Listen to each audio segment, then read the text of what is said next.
Mengenai peran organisasi masyarakat atau ormas, apalagi ormas seringkali diidentikan dengan premanisme, juga bergaya jagoan yang membela golongan atau kelompok tertentu hanya untuk kepentingan sesaat. Ada banyak ormas yang sudah lama terbentuk. Keberadaan dan kiprahnya tidak jarang juga bermuatan bela negara, seperti Ormas GP Ansor, Pemuda Pancasila, Laskar Merah Putih, FKPPI, serta banyak lagi lainnya. Meski mayoritas seringkali berkonotasi negatif, kehadiran ormas baik yang berafiliasi dengan partai atau berdiri sendiri tidak bisa dipandang sebelah mata. Menjaga kelangsungan tegaknya negara kesatuan Republik Indonesia. Hiduplah Indonesia Raya. Laskar Merah Putih. Kemunculan ormas ini memang bernafas menjaga Indonesia. Label merah putih di belakang nama ormas ini, menurut adik Evril Manurung, sang ketua umum, memang merupakan harga mati untuk menjaga berkibarnya merah putih dan menjaga Indonesia terus ada. Stigma negatif di organisasi yang dipimpinnya memang tidak dapat dibendung. Laskar Merah Putih berusaha menjaganya dengan melakukan kegiatan-kegiatan positif, seperti menahan invasi ideologi bangsa dari pihak luar, bergotong royong membantu korban bencana, serta kegiatan sosial lain yang mampu menaikkan citra Laskar Merah Putih. Siapapun bisa menilai kiprah sebuah ormas negatif atau positif. Sangat tergantung dari peran serta ormas tersebut bagi pembangunan bangsa. Tidak usah peduli dengan besar atau kecilnya peran itu. Seperti Bung Karno pernah berkata, "Beri aku 1000 orang tua, niscaya akan kucabut Semeru. Dan beri aku 10 pemuda, niscaya akan kuguncangkan dunia." Pemuda Indonesia, berapa jumlahmu? Jawablah, kami hanya satu. Engkau, pemuda-pemudi yang ada di sini, sekarang mengerjakan investment. Kerjakanlah pekerjaanmu itu sebaik-baiknya. Kerjakanlah sebaik-baiknya, oleh karena apa yang kau kejar sekarang ini ialah ilmu. Dan ilmu itu bukan untukmu sendiri. Akankah ormas LMP seperti Bung Karno katakan?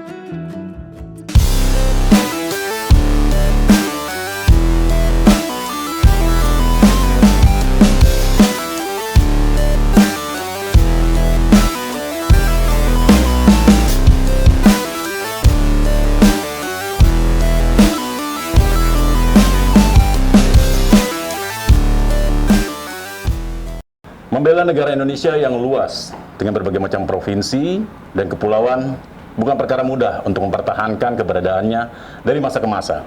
Bukan hanya TNI, polisi, bahkan PNS. Masyarakat sipil juga ikut turut serta untuk membela negara. Keberadaan organisasi masyarakat, baik komunitas maupun organisasi partai, kepemudaan juga adalah bagian salah satu cara untuk membela negara. Laskar Merah Putih, banyak orang sudah mengenal kiprahnya. Namun, di berbagai pihak, komponen sipil melihat keberadaan organisasi masyarakat, kepemudaan seperti Laskar Merah Putih dan lain-lain hanya dilihat sebelah mata, seperti kiprahnya jagoan, preman, atau sebagai, ya maaf, mungkin sebagai bayaran dari salah satu pihak penguasa atau pengusaha. Bagaimana kiprahnya? Kita bisa langsung berbicara dengan Ketua Umum Laskar Merah Putih. Bersama saya ada Bang Ade Evril Manurung. Iya. Selamat siang, Bang. Selamat siang, Bang. Apa kabar, Bang? Alhamdulillah sehat. Era pandemi biasa lah ya. Biasa. Harus jaga jarak maupun face shield kayak gini. Betul. Bang, bisa dijelaskan keberadaan Laskar Merah Putih sekarang ini seperti apa sih, Bang? Itu dalam ikut bela negara, apalagi dari keberpihakan dengan pemerintah maupun ancaman dari pihak luar baik fisik maupun ideologi nih, Bang. Laskar Merah Putih melihatnya seperti apa, Bang? Jadi begini, Laskar Merah Putih itu adalah organisasi sosial kemasyarakatan. Dan kami sudah terbentuk di 32 markas daerah yang ada di Sabang, dari Sabang sampai Merauke. Itu kiprah kami, tujuan kami, misi kami memang adalah pertama itu menjaga kedaulatan negara kesatuan Republik Indonesia. Artinya kami ada pembinaan-pembinaan, pengkaderan-pengkaderan. Ya. Jadi Kalau kami melihat memang tidak cukup hanya TNI Polri untuk menjaga kedaulatan negara, maka ada ormas kami, ya kami turut sertalah menjaga kedaulatan negara. Seperti di Kalimantan Barat, ya ketika waktu itu masuk alat berat dari negara tetangga kita, itu kita yang tahan. Karena waktu itu TNI Polri tidak ada di situ. Salah satu itulah kiprah kami. Terus yang kedua, Laskar Merah Putih ini namanya juga sudah merah putih. Ya bagi kelompok-kelompok yang anti NKRI, ya, seperti dulunya di Aceh dan Papua, mereka tidak senang ada keberadaan Laskar Merah Putih karena menyangkut nama merah putih. Sebenarnya salah satu itu bagian dari mempromosikan bahwa kita adalah ikut serta menjaga kedaulatan negara, kesatuan Republik Indonesia. Seperti itu. Terus menghilangkan konotasi negatif. Semua orang tahulah organisasi massa atau organisasi kepemudaan kan lebih cenderung kejagoan, kepremanisme atau tentara bayaran lah dari tanda kutip gitu Bang. Itu gimana tuh Bang? Mulai dari top ke down, kemudian dari konstituen menjaga itu bagaimana supaya marwah bela negara lebih dikedepankan daripada cuman tentara bayaran atau pasukan bayaran gitu Bang. Sebenarnya banyak juga dari ormas dari saya nggak usah sebutkan namanya satu-satu ormasnya. Mereka banyak juga yang muak dengan keributan, peperangan, masalah lahan. Mereka bergabung di Laskar Merah Putih ingin ketenangan juga. Karena di Laskar Merah Putih ini kita benar-benar membina dari tidak benar menjadi benar. Ya namanya kita sudah megang merah putih, ya kita harus benar-benar menjaga nama merah putih. Situ. Jadi ketika ada kelompok-kelompok yang mengatasnamakan organisasi untuk melakukan pemerasan, ya, perampokan atas nama ormas, ya sebenarnya itu sangat disalahkan dan sangat disayangkan seperti itu. Kebetulan kami Laskar Merah Putih ini kan ormas nasional, dari Sabang sampai Merauke. Ada memang ormas kelompok-kelompok yang kedaerahan, jadi mereka mengatasnamakan lokal. Di sinilah sebenarnya peran aparat penegak hukum juga. Sebenarnya aparat penegak hukum itu tidak usah pandang bulu. Siapapun yang bersalah ya harus ditindak tegas. Satu. Yang kedua, kadang-kadang ketika pilpres, ya, ini pilpres ini dia siapapun ditarik untuk mengambil suara, walaupun dia ormas yang sudah dikategorikan ya premanisme lah seperti itu. Ketika menang, lalu ormas ini suka-suka dia lah. Memang kebiasaan seperti itu. Ketika bersalah didiamkan. Ini nggak boleh sebenarnya. Jadi ketika memang bersalah ya harus ditegakkan hukum. Hukum kan paling tertinggi. Dan jika yang dibiarkan terus-menerus, ini menjadi ancaman juga untuk negara kesatuan Indonesia. Akhirnya ketika itu dibiarkan oleh aparat penegak hukum, maka itu makin banyak nanti. Pembiaran. Akhirnya mereka masuk ke ormas yang benar-benar premanisme ini merasa aman juga. Seperti itu. Ini tidak dibolehkan. Kan jelas visi misi kita ada ADRT-nya. ADRT itulah yang kita jalankan. Alhamdulillah di bawah kepemimpinan saya jalankan ADRT itu. Tidak ada premanisme. Bahkan ketika ini tergantung pemimpinnya juga. Kadang-kadang pemimpin ormas ini dia ketika menjadi ketua harus setoran. Oh gitu. Setoran per bulan. Itu aturan tidak tertulis itu ya? Aturan tidak tertulis. Nah, ini yang jadi ketika di bawah itu mereka itu ya suka-suka dia. Mau haram jadah ke hal ke dia lakukan untuk mempertahankan jabatan dia sebagai ketua, misalnya ketua wilayah gitu kan. Nah, jadi dia store tiap bulan berapa. Jika itu tidak dilakukan ya maka itu bisa terjadi pemberhentian sepihak tanpa ada alasan. Kalau di Laskar itu tidak ada seperti itu. Tidak ada setor-menyetor, tidak ada bulan-bulanan. Siapa yang bisa membesarkan Laskar Merah Putih, bisa menjaga marwah bangsa dan negara, maka dia bisa menjadi menjadi ketua. Lebih mengedepankan ideologi lah ya. Betul. Jadi kalau boleh ditanyakan, bagaimana sih arti bela negara buat Laskar Merah Putih ini? Seperti apa sih konsep dari bela negara itu sendiri? Ya, kita sudah pernah melakukan MOU bersama Menteri Pertahanan waktu itu dijabat oleh Pak Ria Mijat Yakudu. Laskar Merah Putih membuat MOU terkait bela negara. Sebenarnya bela negara yang dilakukan oleh Kementerian Pertahanan di zamannya Pak Riamizat itu sangat bagus. Ya, pertama semua Laskar Merah Putih itu dipilih yang mana bisa menjadi kader-kader bela negara, karena terus saat negara ini ketika genting, ketika perang, maka yang kader-kader yang bela negara inilah yang bisa pertama kali untuk terjun ke depan. Itu disiapkan memang? Sudah disiapkan. Secara fisik juga pelatihan? Sudah disiapkan secara fisik. Ya? Bahkan kami latihan fisik juga. Oh gitu. Dan dilatih oleh dari dari marinir, dari Kodam, dari Kodim, itu dilatih kami semuanya. Itu salah satu bela negara juga bagi kami. Dan kami juga sudah latihan fisik juga. Untuk jika terjadi ya hal-hal tidak diinginkan, maka disitulah Laskar Merah Putih ikut melakukan aksi bela negara seperti itu. Kalau misalnya yang diundang oleh Kesbangpol provinsi itu hanya mengundang terkait wawasan bela negara, wawasan kebangsaan, tapi tidak ada praktek untuk latihannya. Tapi alhamdulillah Laskar Merah Putih sudah siap segala sesuatu jika terjadi. Seperti berapa itu. Anggota Bang? Total se-Indonesia tuh Bang? Sebenarnya anggota Laskar Merah Putih ini kalau keseluruhannya sebelum kemarin ada sedikit masalah itu sekitar 3 juta. 3 juta ya? 3 juta. Tapi kemarin ada yang mengklaim ya, akhirnya sempat juga pecah.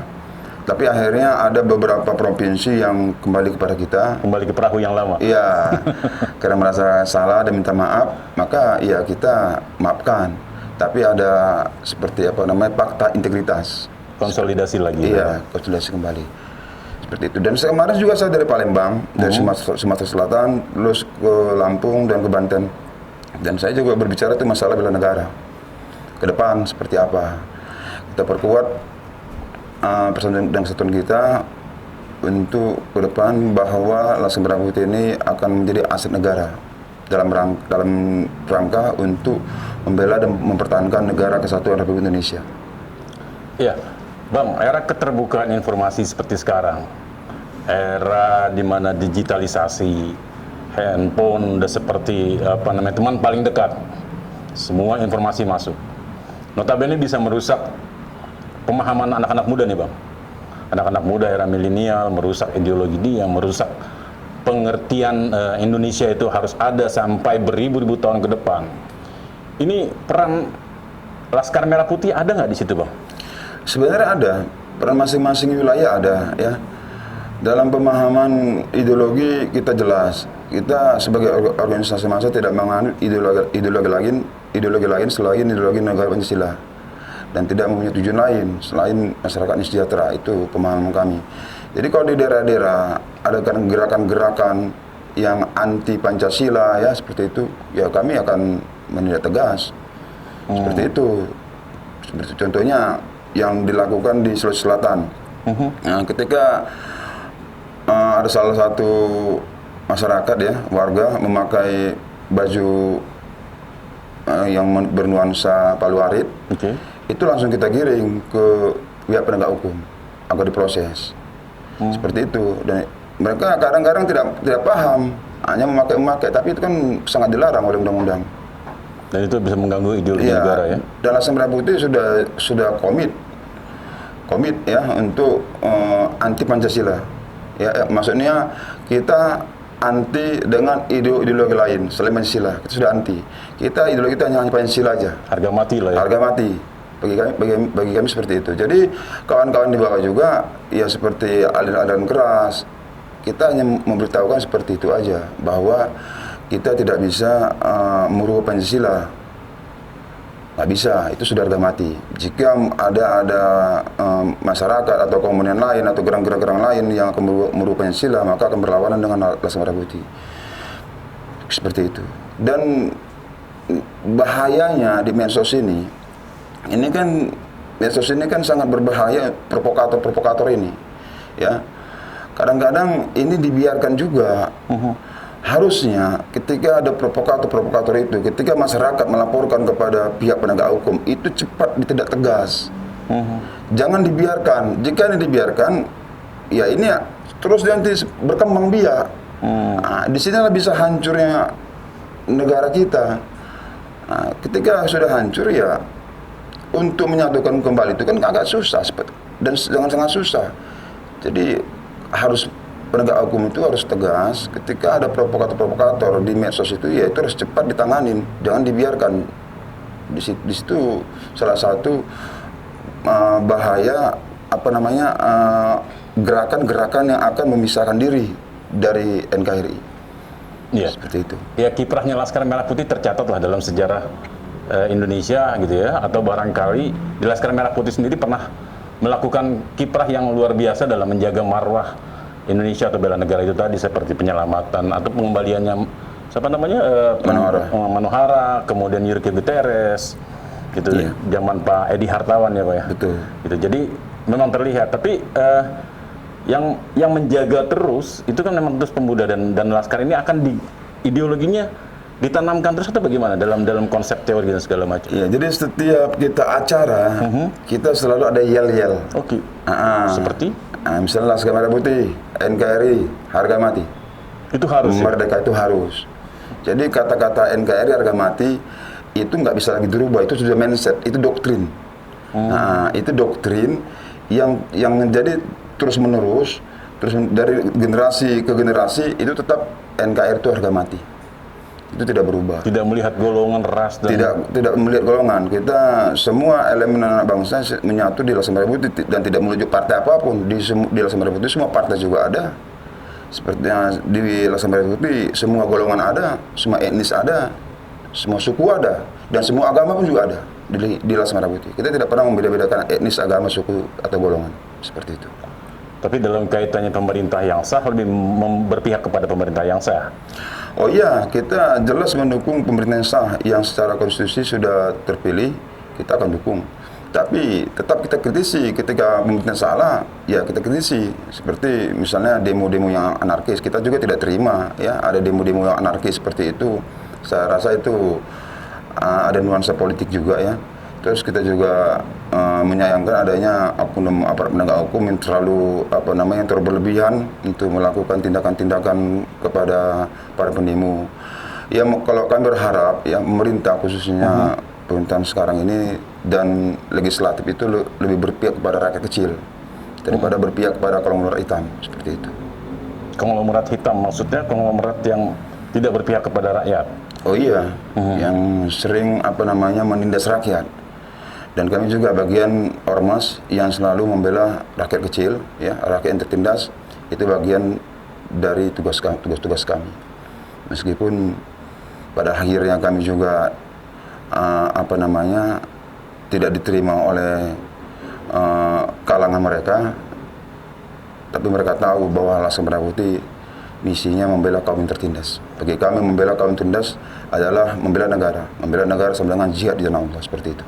Ya, melihat fenomena seperti sekarang ini di mana kondisi negara lagi bergolak, pandemi, kemudian protes sana sini terhadap pemerintahan atau kebijakan pemerintahan. Laskar Merah Putih berada di mana, Pak? Kalau kami netral aja. Kami dalam hal ini kami netral. Kami hanya melihat, menunggu, ya, seperti apa pemerintah dalam menangani kasus-kasus seperti pandemik, ya. Kasus-kasus korupsi, kasus-kasus para demonstran sekarang ini, saya rasa pemerintah lebih baik fokus pertama ini terkait kasus pandemik ini aja dulu. Ya, COVID-19 ini kan sangat membahayakan. Kita nggak tahu tiba-tiba, kita pun nggak tahu di sini. Mungkin kita ada yang kena. Nah, saya rasa itu satu. Yang kedua, itu masalah korupsi dulu. Ya, ini masalah korupsi ini sama dengan juga kita menghancurkan sendi-sendi kehidupan berbangsa dan bernegara. Nah, sebenarnya negara kita ini negara sangat kaya. Dunia luar pun tahu bahwa Indonesia ini sangat kaya alamnya. Namun perilaku oknum pejabat ini, oknum juga daripada partai politik, mereka tidak mementingkan negara ini. Iya Bang, jadi Laskar Merah Putih berpihak pada pemerintah dan beri masukan pada pemerintah supaya menangani pandemi lebih dulu, kemudian korupsinya juga dientaskan, agar perekonomian Indonesia di masa pandemi ini bisa baik. Betul, jadi, Bang. Sangat betul itu. Ada lagi barangkali yang bisa dikasih masukan kepada pemerintah? Ya, yang terakhir ya penegakan hukum itu. Paling penting penegakan hukum tidak berpihak kepada siapa-siapa dan tidak ada pesanan ketika memang itu dia bermasalah, ketika dia korupsi ya harus ditangani dan ditangkap. Jadi juga ada pesanan dan ada keberpihakan, maka Indonesia ini tidak akan pernah maju seperti itu. Laskar Merah Putih melihat ada pesanan, ada orang, ada aktor-aktor intelektual di belakang kejadian-kejadian selama ini. Oh sudah pasti. Dan kita melihatnya memang banyak pesanan dan juga banyak seperti kedekatan ya. Jadi disinilah harusnya terutama peran presiden sebagai kepala negara, dia harus berani mengatakan siapapun yang korupsi harus ditangkap. Meskipun anak saya korupsi harus ditangkap, dan diri saya pun korupsi harus ditangani, harus ditangkap. Dan jika presiden berani seperti itu, insya Allah Indonesia ini akan maju. Namun jika presiden hanya mengatakan kita jangan korupsi, kita itu ya sama aja, tidak akan berlaku bagi pembantu-pembantunya.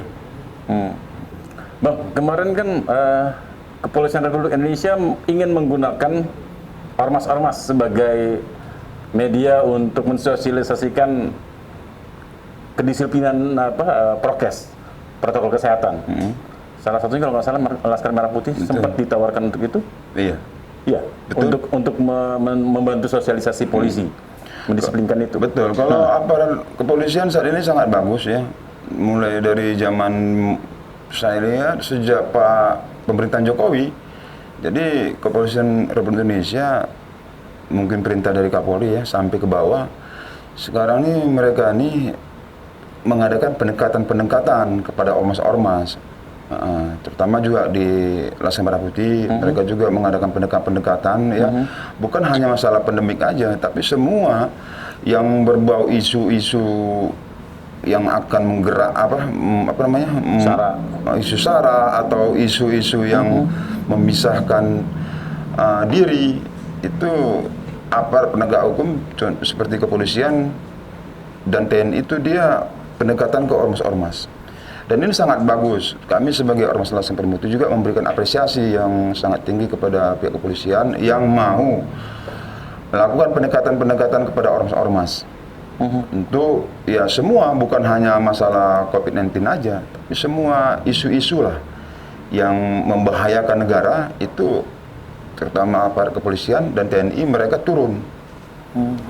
Di situ kita artinya kita sebagai ormas juga merasa juga dihargai, dan ketika kita dihargai kita juga membantu pihak kepolisian ya, dalam hal apapun kita akan bantu. Seperti itu. Dan langsung sentuhannya kepada ormas Laskar Merah Putih pernah ditawarkan seperti itu langsung? Iya. Atau bagaimana sifatnya? Iya, hubungannya itu? Memang benar, itu mereka datang kemari. Misalnya masalah pilpres, masalah pilpres kemarin itu kan sangat berbahaya juga untuk keberadaan negara kita. Di sini pihak para penegak hukum bukan Laskar Merah Putih aja, tapi banyak ormas-ormas lain mereka melakukan pendekatan ya, agar mau membantu jika terjadi ya chaos, itu mereka minta bantuan kepada ormas-ormas melakukan pendekatan juga, dan kepada semua elemen lah. Kalau dulu kan tidak. Dulu kan zaman-zaman itu kan polisi TNI kan sombong ya. Jadi akhirnya terjadi gerakan-gerakan yang seperti 98 gitu. Namun sekarang ini banyak perubahan-perubahan di era Pak Jokowi. Lebih pendekatan persuasif lah ya. Iya, itu yang hampir di ormasnya itu bintang 1, bintang 2 tuh? Enggak, tiap wilayah. Misalnya Jakarta Timur, kalau tingkat Kapolda mereka tuh mengundang seperti coffee break. Seperti itu. Ada bagian politik di dalamnya? Tidak ada bagian politik, tidak ada. Mereka hanya masalah keamanan negara aja. Dan mereka juga meminta agar kita Laskar Merah Putih netral lah ya. Pernah nggak dalam suatu waktu misalnya election atau pemilu, Laskar Merah Putih dijambangi oleh partai besar untuk bisa merebut konstituennya ke partai tersebut? Sebenarnya ada aja seperti itu. Cuman kalau bagi kami, kita ini kan bukan ormas yang langsung memberikan keputusan-keputusan. Tentunya ada rapat-rapat. Ya memang ketika kawan-kawan tidak setuju, ya kita juga tidak bisa memaksakan kehendak untuk kita mendukung suatu partai atau suatu calon, tidak. Artinya rapat majelis, rapat purna lah seperti yang itu. diputuskan Ada di situ, pertimbangan-pertimbangan yang akan nanti ke depan berbahaya untuk Laskar Merah Putih, ya kami akan tolak. Seperti itu. Tegas atas nama Indonesia dan Merah Putih. Iya, betul. Bela negara ya. Bela negara. Keren Bang. Terus yang terakhir Bang, dari kiprahnya Laskar Merah Putih dari tahun izin tahun berapa Bang? Terakhirnya itu 2000? Laskar Lahirnya tahun 2000. Tahun 2000. Iya. Dari tahun 20 2000 tahun lah. Iya, 20 tahun lah ya. 20 tahun bukan perjalanan pendek Bang. Betul. Banyak kiprah ya, catatannya ya Manohara, Yurke Guterres, bahkan mengamankan ideologi-ideologi komunis dan segala macam. Betul. Ada lagi kiprah yang belum disampaikan ke publik dari Laskar Merah Putih, seperti mungkin ya selain menjaga bela negara juga sosial masyarakat atau barangkali menjaga teritori dengan misalnya supaya tidak abrasi gitu kan, nanam pohon segala macam, itu kan juga bagian dari bela negara. Betul. Ada lagi? Oh banyak. Banyak yang kita lakukan hal-hal yang positif kepada masyarakat. Misalnya aja terjadinya tsunami ya, seperti di Aceh tahun 2004, kita turun membantu dan baik tenaga maupun bantuan-bantuan untuk menolong mereka ya, seperti makanan, sarung kita bantu. Dan juga terkait kasus tsunami yang di Palu juga kita turun membantu ya, dengan tenaga maupun segalanya lah kita bantu. Itu bagian dari bela negara. Terus kemudian kasus misalnya rumah warga yang tidak layak huni, tidak layak huni ya, itu juga kita bantu untuk merehab rumah warga yang benar-benar tidak layak huni, kita bantu. Uangnya dari mana? Ya uangnya dari kita ini patung-patungan aja. Ada juga bantuan dikit-dikit dari pihak luar yang tidak terikat ya, mereka bantu. Jadi banyak yang kita lakukan untuk negara. Jadi yang kita lakukan adalah hal-hal yang positif. Makanya Laskar Merah Putih ini banyak direbut, ya, apalagi mau merebut ketua umum, banyak, karena masih wangi lah, belum tercemar dengan dengan isu-isu yang tidak baik. Dan saya juga perintahkan kepada anggota-anggota saya bahwa Laskar Merah Putih bukanlah kumpulan organisasi premanisme, namun Laskar Merah Putih adalah organisasi sosial kemasyarakatan yang merupakan salah satu bagian dari elemen anak bangsa yang ikut menjaga negara kesatuan Republik Indonesia, seperti itu. Jadi banyak hal-hal yang positif kita lakukan, dan banyak juga ya dari kalangan-kalangan itu, seperti contohnya yang di Papua itu adalah mantan Panglima OPM. Dia menjadi ketua Laskar Merah Putih wilayah Papua, dan dia juga menarik anggotanya yang pernah jadi, yang masih melakukan gerakan-gerakan perlawanan terhadap TNI Polri, ikut kembali kepada pangkuan Ibu Pertiwi. Ada seperti itu. Ya, di Aceh juga seperti itu. Banyak hal-hal yang memang pemerintah tidak melihat kiprah Laskar Merah Putih, tapi kami yang tahu. Seperti itu. Baik Bang, terima kasih atas waktunya. Dan setelah kita wawancara ini, akhirnya masyarakat jadi tahu bahwa Insya Allah. Iya, organisasi Laskar Merah Putih atau organisasi-organisasi pemuda lainnya tidak hanya berisi premanisme. Betul. Ya, ada ideologi bela negara di situ. Terima kasih atas waktunya Bang Ade. Semoga sukses Laskar Merah Putih. Salam. Penonton channel tni.id, Laskar Merah Putih atau Ormas pada umumnya tidak hanya berisi premanisme, tidak hanya berisi kekerasan atau jagoan semata. Kita bisa lihat Laskar Merah Putih banyak kiprahnya membela ideologi negara Indonesia, ideologi negara kita tercinta semua. Tetap bersatu, tetap semangat dalam menghadapi pandemi atau tekanan ekonomi dimanapun teman-teman berada. Tetap bekerja, berkreatif, dan Laskar Merah Putih akan coba untuk mensosialisasikan bagaimana cara bela negara dari sisi organisasi masyarakat kepemudaan. Terima kasih atas perhatian. Saya Heri Setianto. Salam.